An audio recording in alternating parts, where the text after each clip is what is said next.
जी हाँ, छठ घाट पर आए हुए सभी श्रद्धालुओं का हम गायक गिरजेश दीवाना आप सभी का स्वागत करते हैं और करते रहेंगे।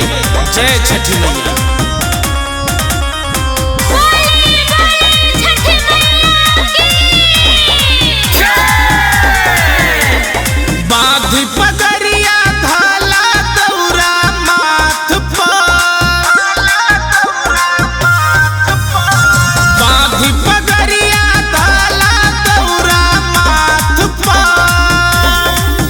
चला चला ये देवरू चला छठी घाट पर,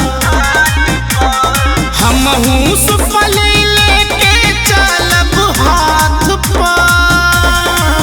चला चला ये देवरू चला छठी घाट पर, चला चला ये देवरू चला छठी घाट पर। जी हाँ, एक आवश्यक सूचना है, कृपया गहरे पानी में न जाएं और बच्चों का हाथ विशेष रूप से पकड़कर रखें। कोसी भराइल भारा पानी भखले हो,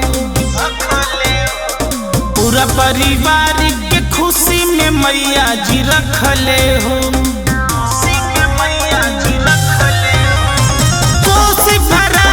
भारा पानी भखले हो, पूरा परिवार के खुशी में मैया जी रखले हो। बाटे भरोसा हमारा आदित्यनाथ पर, चला चला ये देवरू चला छठी घाट पर, चला चला ये देवरू चला छठी घाट पर। जी हाँ, माताओं बहनों से निवेदन है, अपनी सुरक्षा और बच्चों का ध्यान अवश्य रखें। जय छठी मैया।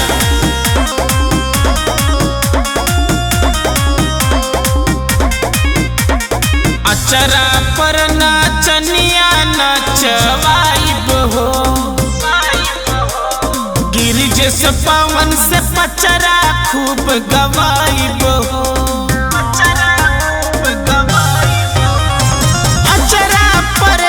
चनिया नचवाइब हो, गिरजेश पवन से पचरा खूब गवाइब हो।